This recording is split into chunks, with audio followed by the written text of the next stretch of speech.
Matapos ang gabing yun, ay madalas ko nang nakakausap si Adam through video calls. Gumawa na rin siya ng sarili niyang account, kaya hindi na siya nakikigamit pa kay Trixie. Minsan pa ay nag-aaway ang magkuya, dahil nga madalas ding tumawag sa akin si Trixie, at nauunahan niya ang kuya niya. Minsan din ay sinasadya na lang ni Trixie, para asarin ang kuya Adam niya. Natatawa na lang ako sa kanilang magkapatid. Kaya ngayon ay naging magaan na ang bawat araw na dumadaan sa akin.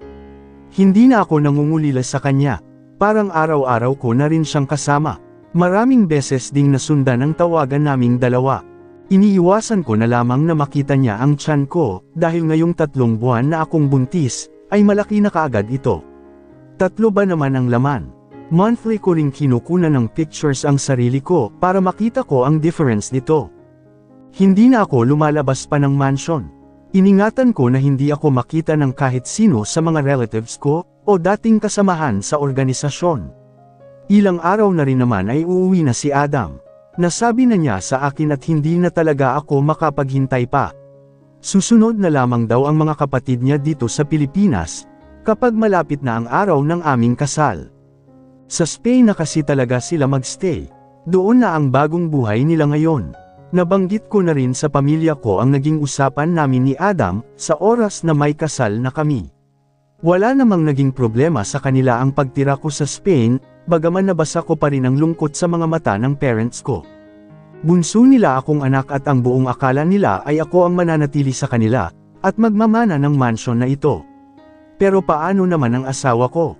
Siguro kapag kaya nang i-handle ng mga kapatid ni Adam ang mga negosyo nila sa Spain, ay pwede na kaming bumalik dito sa Pilipinas.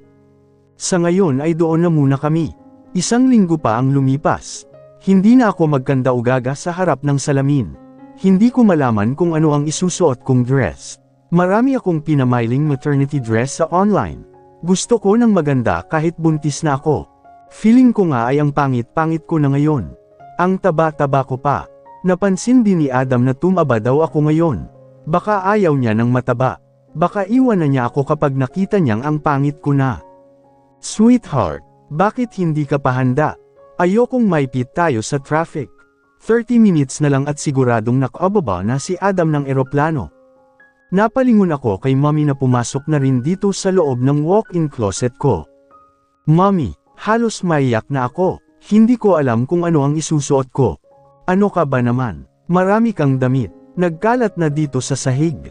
Kahit naman anong isuot mo ay bagay na bagay pa rin sa iyo. Ang taba ko na Mommy.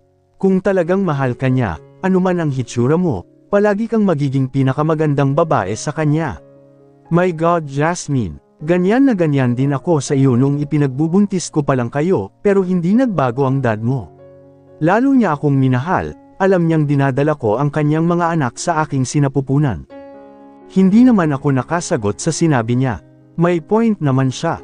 Ito na lang ang isuot mo. Magandang buntis ka dito. Binigyan niya ako ng mini dress na kulay peach. Litaw ang mga hita ko dito. Tinulungan na niya akong magbihis.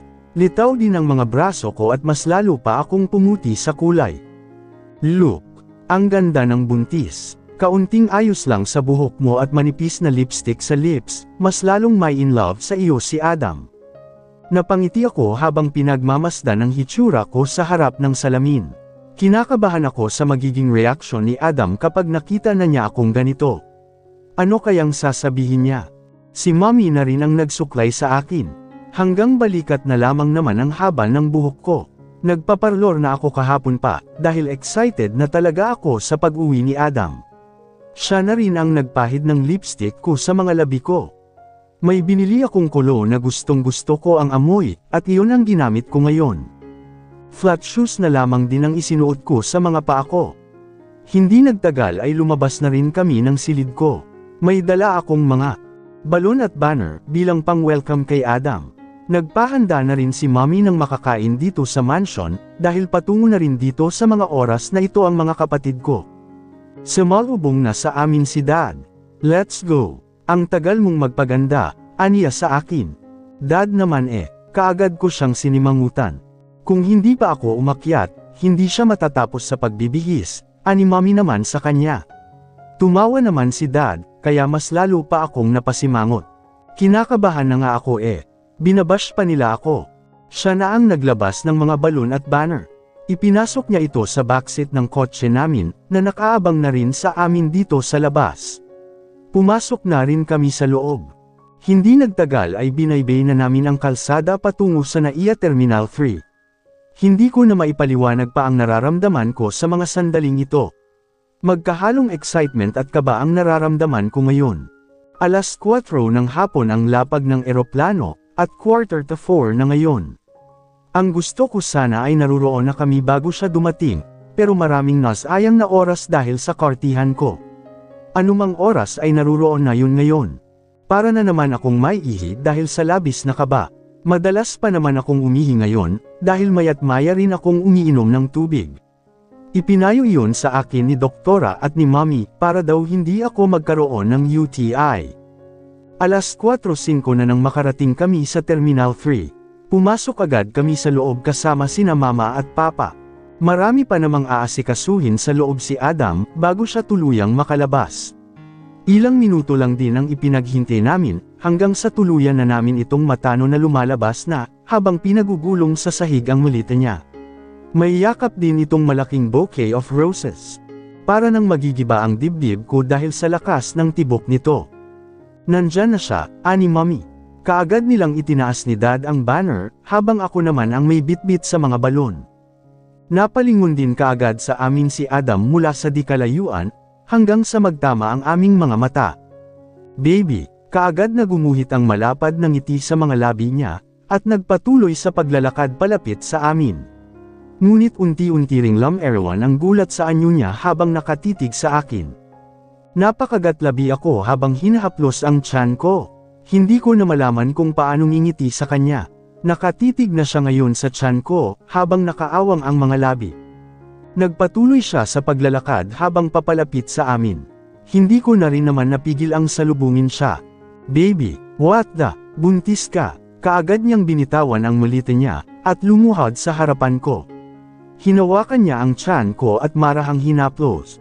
Tuluyan na rin naman akong naiyak. Oo, tumangala siya sa akin nang may pagtatanong. Bakit hindi mo kaagad sinabi sa akin?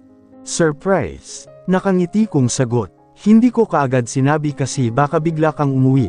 Hinintay ko na lang ang pagbalik mo. Oh God!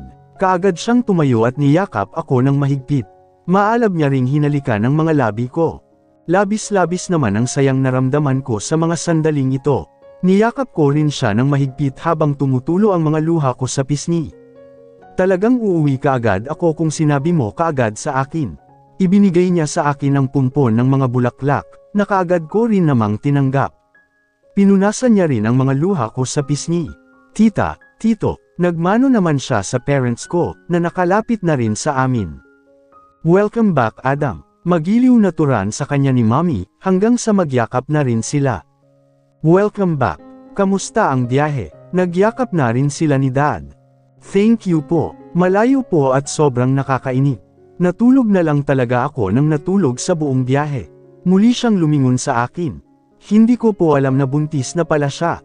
Pasensya na po. Yumuko siya sa harapan ng mga magulang ko.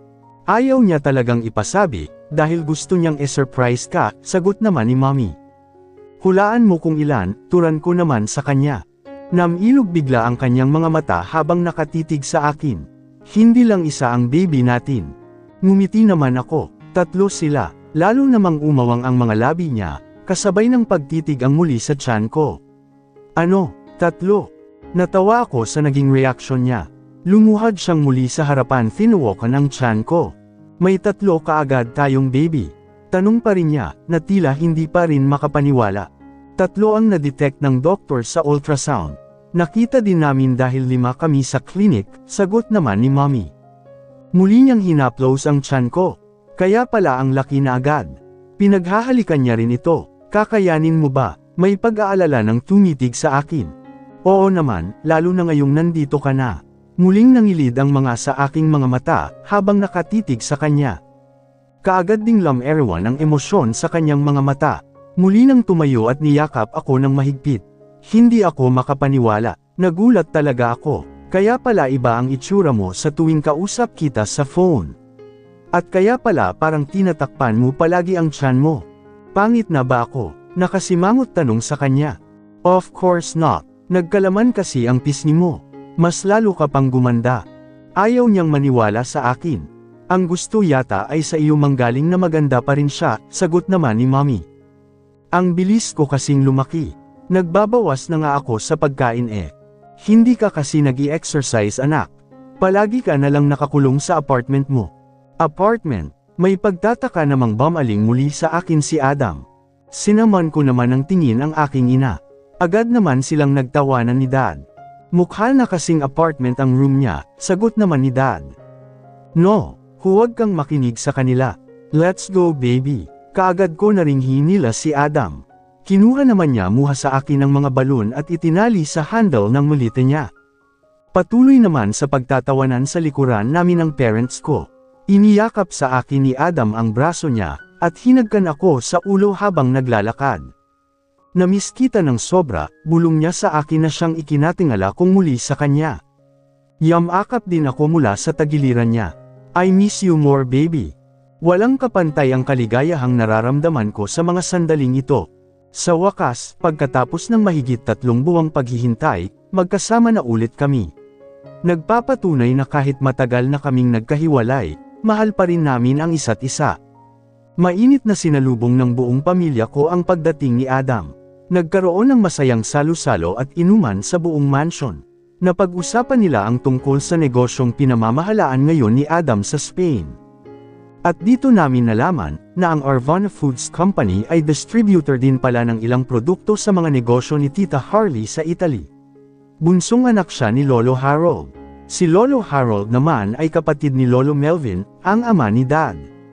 Hindi naman imposible yun, dahil nga international na ang Arvana Foods Company at sila ang nangungunang producer at distributor sa buong Europe, United States, Canada, at iba't ibang international market.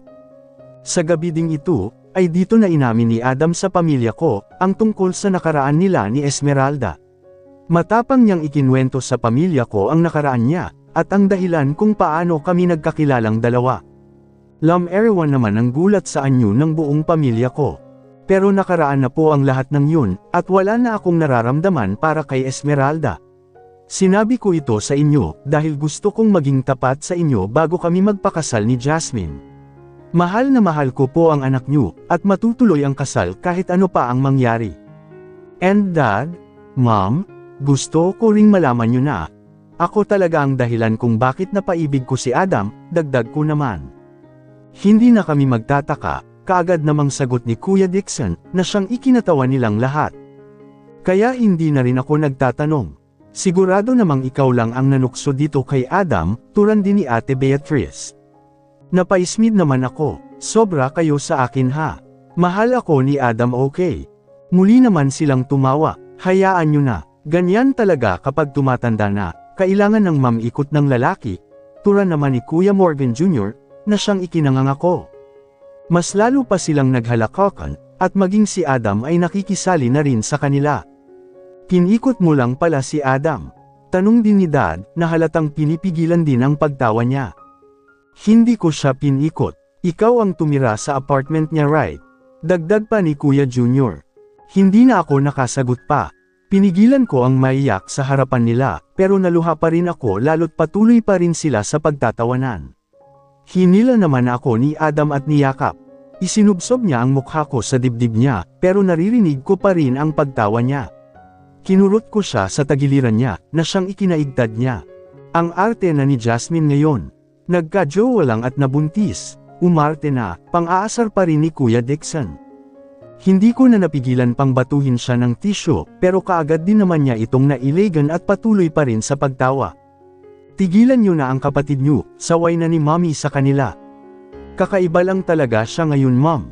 Dati naman ay napakatapang niya, lalo na't isa rin siyang agent, muling turan ni Kuya Dixon. Akala niyo lang yun, pero kapag kaming tatlo lang ang magkakasama dito sa mansion, ay baby pa rin namin siya. At saka, buntis siya ngayon kaya intindihin niyo. Naranasan na din yan ng mga asawa niyo, at ikaw Beatrice, dagdag pa ni Mommy. Tumawa namang muli si Ate Bea. Nagbibiro lang po ako Mom. I'm just so happy, kasi finally ikakasal na siya at magkakaanak. Imagine, 31 years old na siya bago nagka-jowa, sa ganda niyang yan. Kaya ikaw Adam, alagaan mo yang bunso namin ha. Huwag na huwag mong sasaktan yan. First and last boyfriend ka niya. Lumuwag naman kaagad ang dibdib ko sa mga sinabi niya. Nangangako po ako, seryoso namang sagot ni Adam sa kanila. Hinagka niya ako sa ulo habang yakap pa rin niya. Napakaswerte mo na sa kanya, dagdag pa ni ate. Alam na alam ko po yun. Maswerte din naman ako sa kanya sagot ko naman sa kanila. May sinabi ba kaming hindi? Sagot naman kaagad ni Kuya Junior. Adam is a great guy, masipag, mapagmahal sa pamilya at may paninindigan. Kaya naman sigurado kaming nasa mabuting kamay ang aming anak, turan naman ni Dad habang nakatitig sa amin. Bumugsong bigla ang damdamin ko, hanggang sa tuluyan na talaga akong maiyak. Thank you so much Dad. Kaagad ko siyang nilapitan at niyakap mula sa likuran niya. Hinalikan ko siya sa pisngi, ganun din si Mommy sa tabi niya. Pero iiwan mo na kami, malungkot namang sabi ni Mommy. Muli na akong bumalik sa tabi ni Adam. Tita, Tito, napag-usapan naman naming magkakapatid na kapag kaya na nilang pamahalaan ng company, ipapasa ko na ito sa kanila. No Adam, don't take it the wrong way. Nagbibiro lang ako, kaagad naturan ni Mommy. Naiintindihan namin ng dad mo na balang araw, magkakaroon ka ng sarili mong pamilya at magpapatuloy. Ganon talaga ang buhay. Tanggap na namin yun, at ganon din naman ang mangyayari sa inyo balang araw. Ang inyong mga anak ay hindi nyo makakasama magpakailanman. Medyo nakakalungkot, pero ganon talaga. Tumungo-tango naman kami sa mga sinabi ni Mommy. Para sa akin naman po at sa mga kapatid ko, ayaw din po sana naming iwan itong Pilipinas, dahil naririto ang puntod ng mga magulang namin. Uuwi at uuwi pa rin talaga kami dito dahil ito naman talaga ang bayan namin. Hindi lang po talaga namin pwedeng pabayaan ang negosyong itinayo ng mga lolo at lola namin sa Spain. Alam naming dugot pawis ang ibinuhos nila doon. Gusto naming pahalagahan ang lahat ng iniwan nila para sa amin. Tama iyan Adam, at saludo ako sa iyo, nakangiting turan naman ni Dad. Sana ay hindi ka magbago. Yan ang gustong gusto ko sa isang tao, lalo na sa iyo, simula pa lang nung una tayong nagkita. Pinahahalagahan mo ang lahat, umuwi ka dito para sa anak namin, at matapang mo kaming hinarap. Labis ang sayang naramdaman ko sa mga sinabi ni Dad. Marami po talagang dahilan kung bakit pinili ko munang magtungo sa Spain, at may one dito si Jasmine. Una sa lahat dahil nga dito sa mga iniwan ng grandparents namin sa amin. Pangalawa, gusto kong tuluyan ng maghilam at maglaho ang lahat ng sakit at pait sa puso ko, na idinulot sa akin ng nakaraan ko. Kasi alam ko po na magiging unfair ako kay Jasmine, at hindi niya naman deserve yun. Ayokong saktan siya. Pangatlo, gusto kong baguhin ang sarili ko. Gusto kong maging karapat-dapat para sa kanya. Noon kasi ay napakahirap ng buhay namin. Isang kahig isang tuko lang kaming magkakapatid. Wala akong maipagmamalaki sa inyo. Hindi ko alam kung paano ko mapapanindigan si Jasmine. Maghihirap siya sa piling ko. Hindi naman po ako yung tipo ng tao na aasa na lang dahil mayaman siya. Hindi po ako ganun. Mataas po ang pride ko, sa totoo lang. Ako ang lalaki, dapat lang na ako ang magtataguyod sa kanya. Ako ang magdadala ng pamilya namin. Kaya alam naming pinikot ka lang ng kapatid namin, biglang singit naman ni Kuya Dixon, kaya nagtawanan na naman silang muli. Maging ang mga hipag ko ay nakikisali din. Ang mga anak naman nila, ay abala na sa paglalaro sa living room. Pero dahil lalaki ka, alam namin yan, wala ka na ring nagawa. Palay na ang lumapit, dagdag pa ni Kuya Junior. Pareho ko silang sinama ng tingin, pati na rin si Adam, dahil isa rin siya sa mga tumawa. Mataas talaga ang pride niya. Kahit pambili na lang ng pagkain ay nagagalit pa kapag nagpumilit akong bumili, gamit ang pera ko, sagot ko naman sa kanila. Pero wala namang kaso sa amin anuman ang estado mo sa buhay. Wala kaming pakialam kung mas mahirap ka pa sa daga, sabi naman ni Dad. Kasi alam mo, nanggaling na rin ako dyan, kami ng kambal ko at ng mami namin, bago kami umabot sa ganito. Ang pinakamahalaga para sa akin ay isa kang masipag at responsableng tao. Nagtitiwala ako na lagi kang nandyan para sa iyong asawa at mga anak, gaano man kahirap ang buhay. Hinding-hindi mo sila pababayaan. At alam kong ganyan kang tao. Napatunayan mo na yan sa mga kapatid mo. Maraming salamat po sa tiwala, tito. Lalaki ka, gusto kong simulan mo na akong tawaging dad at mom mo mula ngayon. Biglang sumigaw si Kuya Dixon. Welcome to the family. Pinaingay naman ni Ate Beatrice ang kutsara sa baso niya. Welcome, bro. Gamaya na rin si Kuya Junior pati na rin ang mga asawa nila, kaya napuno ng ingay ang buong dining room. Welcome to the family, Adam. Tumayo na rin si Mommy at sandaling yamakap kay Adam. Tumayo na rin si Adam at nakipagyakap at kamay na rin sa mga kapatid ko, mga hipag ko at bayaw ko. Thank you so much po sa inyong lahat. Yamakap na rin ako sa kanya, at ganun din siya sa akin. Tuloy ang kasal, sigaw muli ni Ate Beatrice. Tuloy, at sinundan naman nilang lahat. Hindi ko maipaliwanag ang sayang nararamdaman ko sa mga sandaling ito. Sobrang laking pasasalamat ko, dahil biniyayaan ako ng Diyos ng ganitong klase ng pamilya. May malawak silang pangunawa sa lahat ng bagay, at may napakalalambot na mga puso. Bago natapos ang hapunan ay napag-usapan na rin namin ang tungkol sa aming kasal. Bukas na bukas din ay mag-aasikaso na kami ni Adam, dahil gusto na rin niyang ganapin ito sa lalong madaling panahon. Ayaw talaga niyang pumayag na sa judge lang kami magpapakasal. Inulit ko na naman kasi ito sa kanya. Gusto niyang ikasal kami sa isang simbahan, sa altar, sa harap ng ating Diyos. Gulat ang Lam-Erawan sa anyo niya, pagpasok pa lamang niya dito sa loob ng silid ko. Pinigilan ko ang matawa sa hitsura niya. Apartment nga, aniya habang umiikot ang paningin niya sa buong paligid. Namumungay na ang mga mata niya, dahil ilang oras din bago natapos ang inuman nila. Nasa mga kanya-kanya ng mga kwarto ang mga kapatid ko, kasama ang mga asawa at mga anak nila. Nakakahiya sa parents mo, bakit dito mo itinambak ang mga yan? Napahawak siya sa noo niya. Namula ang mukha niya at Lam-Erawan ang labis na hiya sa anyo niya. Natawa na lamang ako, ayoko nga silang mapunta sa kung saan lang. Okay naman sila dito. Luuwi ko na lang sila sa Cavite. Ayoko, dito lang sila. Pupunta din naman tayo sa Spain. Kahit na, pag-aari ko na rin ang mga gamit mo, kaya dito lang sila.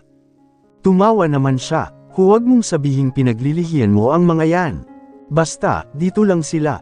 Magpalit ka na ng damit. Lumapit ako sa kanya at sinimulan ng kalasin ang butones ng dress shirt niya. Maliligo ako, huwag na, wala ka pang pahinga. Nakakahiyang tumabi sa iyo, malagkit na ko. Okay lang naman sa akin. Ang bango-bango mo pa nga eh. Napakagatlabi ako nang matunghayan ko ng muli sa personal, ang kaakit-akit niyang katawan. Ang malapad niyang dibdib, mamasel niyang mga bisig at bato-bato niyang tiyan. Medyo gumanda-ganda naman ng muli ang katawan niya ngayon, kumpara noong mga nakaraan na nangayayat talaga siya. May hot shower ka naman diba? Meron. Kaagad akong tumango. Pwede yun. Baka lang kasi makasama sa iyo kung maliligo ka ng walang pahinga at tulog. Ang haba nga ng tulog ko kanina sa airplane. Nakapag-relax na rin naman ako kanina sa baba. Makukulit ang mga kapatid mo. Hiyang-hiya akong humarap sa kanila. Sus, tuwang-tuwa ka pa nga eh. Pinagtatawanan niyo ko. Kinikot ba kita? Hindi ba? Napanganga akong bigla sa sinabi niya. She, huwag ka na lang tumabi sa kin. Kaagad ko siyang tinalikuran. Pero kaagad niya rin akong hinabol at niyakap mula sa likuran ko. Joke lang naman. Maligo ka na, bahala ka dyan. Hinalas ko ang mga braso niya mula sa akin at nagtungo na sa kama. Kaagad kong isinaklab sa buong katawan ko ang kumot at tinalikuran siya. Bigla naman siyang natahimik at hindi ako nilapitan. Naramdaman ko na lamang ang mga yabag niya na tila papalayo, at pagsasara ng tila pinto. Kaagad akong lumingon sa likuran ko.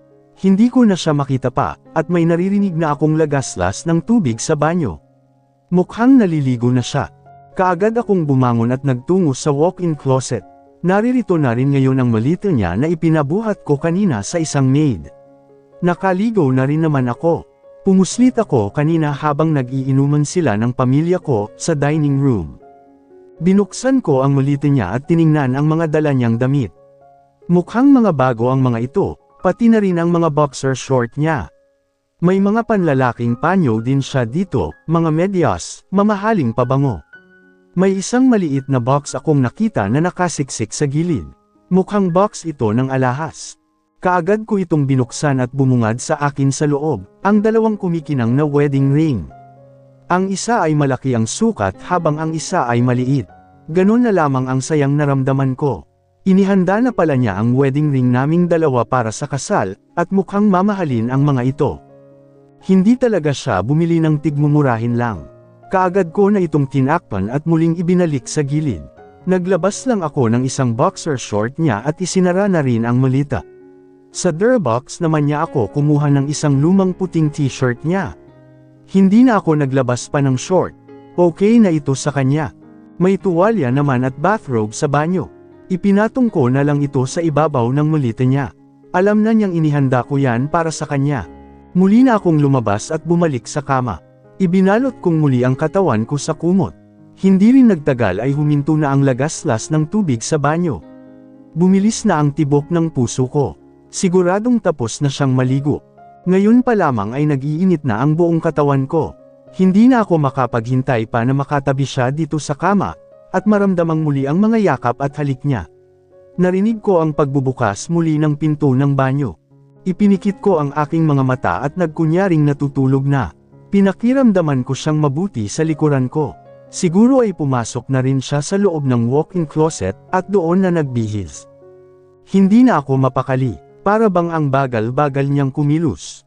Pero hindi rin nagtagal, ay nakalanghap na ako ng pabango. Naramdaman ko na siyang muli sa likod ko. Bigla na lamang dumilim ang buong paligid.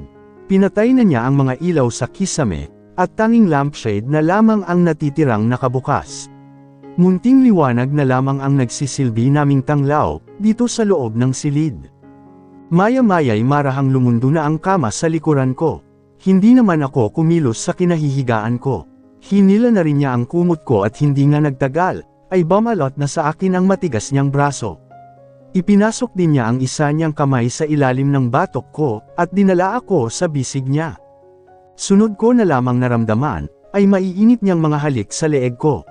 Naipikit ko na lamang ang aking mga mata sa kakaibang sensasyong inihahatid nito sa akin. Gumapang ang kamay niya patungo sa dibdib ko. Pero nagkunyari pa rin akong naiinis sa kanya. Tinangka kong alisin ang kamay niya, pero humigpit lamang ang pagkakayakap niya sa akin.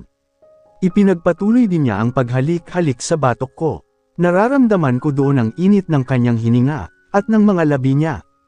Tinangka kong lumayo sa kanya. Huminto naman siya sa paghalik sa akin. Hindi mo ba ako na-miss? Bulong niya sa tainga ko. Hindi ko siya sinagot. I'm sorry. I missed you so much baby. Muli niyang pinagpatuloy ang paghalik sa leeg ko. Naramdaman ko rin ang marahan niyang paghaplos sa tiyan ko. Pwede ko bang halikan ang mga baby natin? Hindi pa rin ako sumagot. Itinihaya niya ako kasabay ng pagbangon niya. Ipinikit ko namang muli ng mariin ang aking mga mata. Naramdaman ko ang pagtaas niya sa nighties ko, hanggang sa maramdaman ko na lamang ang masusuyo niyang halik sa palibot ng tiyan ko. Hello my babies. Nandito na si Daddy. Simula ngayon ay hindi na tayo magkakahiwalay pa. Bigla kong naidilat ang aking mga mata, nang marinig ko ang pagkausap niya sa aming mga anak. Napatitig ako sa kanya. Siya naman ay nakayuko sa tiyan ko at pinagmamasdan ito. Hindi niya suot ang sando pero naka-boxer short naman siya. Maaalagaan ko na ang mommy niyo, pati na kayo simula ngayon. Parang niyakap bigla ng mahigpit ang puso ko dahil sa sinabi niya. Maging malulusog at matatalinong bata sana kayo. Gagawin ni Daddy ang lahat para sa inyo. Kahit gaano pa kayo karami, kayang-kaya kayan alagaan ni Mommy at Daddy. Huwag nyo rin sanang pahihirapan si Mommy okay. Love lang natin si Mommy. Tumangala na siya sa akin at ngumiti. Muli niyang hinagkan ang tiyan ko bago muling umakyat sa akin.